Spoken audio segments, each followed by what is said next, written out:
Muling binatikos ni Davao City Mayor Sebastian Baste Duterte ang Administrasyong Marcos matapos niyang questionin ang ani ay prioridad ng pamahalaan sa gitna ng nagpapatuloy na impeachment trial laban kay Vice President Sara Duterte.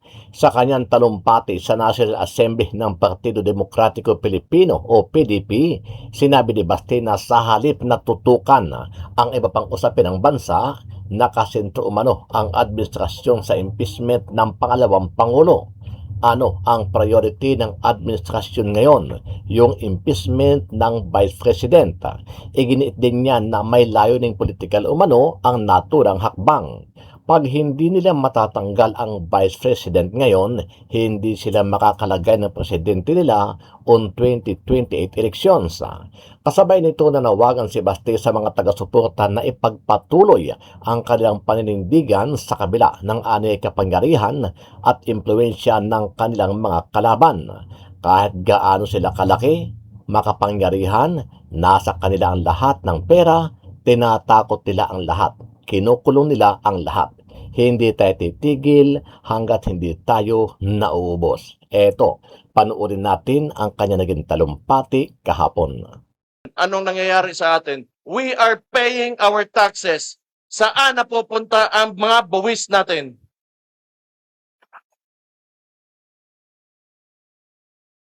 Instead of opening up the Blue Ribbon Committee on the flood control, kung saan nawawala ang trilyon-trilyon nating pera, ano ang priority ng administration ngayon? Yung impeachment ng Vice President. Because we all know, pag hindi nila matatanggal ang Vice President ngayon, hindi sila makalagay ng presidente nila on the 2028 elections because he is a great threat sa presidency this 2028. Now I go back. Tingnan nyo, the unitary system of government, presidential one. They have so much control and so much power, and that is centralized right now, kaya nangyayari sa atin to. The president can threaten anyone. Tingnan nyo, walang natitira. Dalawa nating senador, isa nating senador, kinulong nila. Our guest candidate during the midterm elections, Rodante Marcoleta, just because he wants to open the Blue Ribbon Committee on Flood Control, anong ginawa sa kanya? Do we even have freedom at all at this point dito sa bansa natin? The former president, nasan ngayon? He's in The Hague. He's in the ICC. And clearly, walang jurisdiction. We know the process and they broke the process. And mind you, this is an establishment that should be an honorable one. And yet, they move like syndicates. They have cooperated with the president who moves like a syndicate. Papayag kayo na ganito na lang tayo?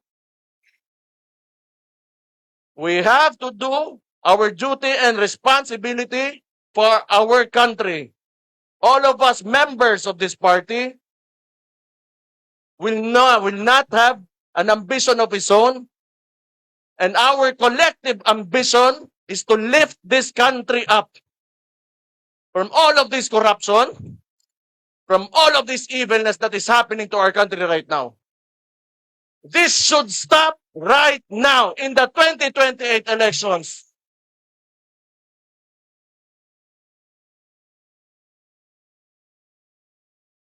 So tomorrow may SONA. Dun sa mga pro-Marcos, walang problema. Manood po tayo kasi pro-Marcos kayo. Dun sa anti-Marcos, manood pa rin po tayo. Bakit? Kasi siya po ang ating Pangulo. Isa lang ating Pangulo. State of the Nation, ibig sabihin po, ano kalagayan ng ating bansa. Kailangan parati po may starting point tayo. Diba? So pag sinabi ko sa inyo na, kanina po sa isang chat group lang namin, pinost nila ni Hindi ko pa natatanong sa kanya sinong gumawa. Pero napakagandang analysis tungkol sa Pax Silica. At ito po ay yung gagawin po sa Clark. At ito ano po, wala niyang sinabi kung pro or con, basta't nilagay niya lang lahat. So ang starting point is to know, and then knowledge, tapos wisdom and understanding. Or yung iba, knowledge, tapos understanding, wisdom. Ang point, hindi mo pwedeng sabihin mahal mo yung barangay pero wala kang alam sa barangay mo. Mahal mo homeowners association pero hindi mo alam sino kapitbahay, sinong pangulo noon, ano yung issues, di ba? Hindi mo pwedeng sabihin mahal mo yung alma mater mo pero hindi mo sinusundan yung nangyayari sa iyong school. So ganun din sa ating bayan. It is frustrating and it can get frustrating but we cannot give up. Alam nyo po, pag kumakanta tayo ng Lupang Hinirang, yung ating national anthem, nakita nyo yung dulo? 'Di ba? Yung sinasabi natin na handa tayong mamatay para sa ating bansa. I've been reflecting on that kasi since May 11 when we took over, alam kong I could face aminin ko na sa inyo po, I think I said this na naman before but my friends knows this. Kasi nung kinonsult ko muna ang ilang taong close sa akin at kasama po ang dating Senate President Chis Escudero, I really told them that I know na pwedeng ang kasunod nito kaso, yung kuyog, ano yung expected yon kasi sa Senate naman, most of the time naman nagkakadebate kami pero may sanity, no? Ibig sabihin, hindi patayan yung objective o kulungan. But that's another matter. Ang point ko, I know kukuyugin, I expected kulungan na pwedeng umabot sa I expected kaso na pwedeng umabot sa kulong because nga may threat na at that time na ikulong si Senator Jinggoy, si Senator Joel at si Senator Chis. So sino naman kami ni Senator Marcoleta na para hindi isunod? 'Di ba? May kaso na rin against the Villars and then because napaka idealistic at napaka articulate ng anak ni Senator Loren Legarda, si Leandro. So I knew there are threats against everyone.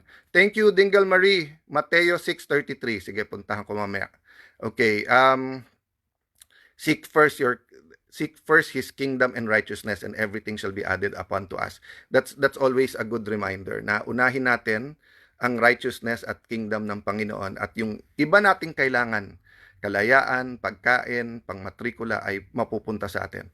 So nung nangyari po 'yon, I expected na minsan lumalamig, minsan nag-heat up. Hindi ko po na-expect yung barilan nung May 13 dun po sa Senate.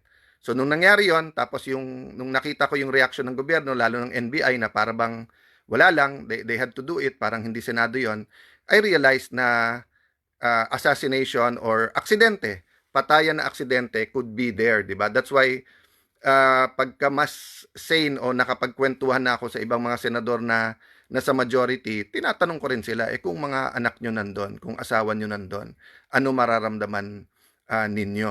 Nagpuputukan, nakakulong kayo sa nakita mo, mga media, kaibigan natin yung mga yan, kasama natin araw-araw, mga staff natin, nandyan. Yung mga police, marines, na-assign lang sa atin. No? But the point I want to make today is not na ibalikan yon, but the point I want to make is that may cost ang lahat. Following Christ, may cost po yan. Speaking for the truth, may cost po yan. Kung taga-Clark ka, kung pro o anti ka, dun sa Pax Silica, kahit hindi ka taga-Clark, kahit hindi ka taga Pampanga at Tarlac, may cost po ang pumanig o lumaban, di ba? Siyempre, usually kapag ka-criminal syndicate, pagkakampi ka, yung marami kang reward, pero yung cost nun is eventually crime does not pay. Ang problema, pag sa start, ikaw ang lumalaban, usually binabalik sa iyo yung investigasyon or inuusig ka rin because ayaw din nilang mabuko, no? I'm talking in general, wala akong tinutukoy na eksakto. We have to look at the general theory so that we can see how it's applied to our country. What's my point? May cost po. So, yung kasuhan ka, yung imbestigahan ka, yung unahin ka, yung wala ka sa radar, biglang ikaw na sa gitna, kasama sa cost yun. So, wag po nating kakantahin ang ating pambansang awitin o ang Lupang Hinirang at sabihin ang mamatay ng dahil sa iyo kung hindi tayo willing na magsakripisyo. But actually, ang hinihingi naman ng ating bansa, extreme na yun yung mamatay na dahil sa iyo because that is in extreme situations. For example, ang ating Coast Guard at military, ang ating mga police, they live that daily, yung mamatay ng dahil sa iyo. But for ordinary citizens, yung sumunod lang tayo sa batas, 'di ba? Yung price we pay if we criticize, 'di ba? So babalik lang po ako dun sa SONA tomorrow.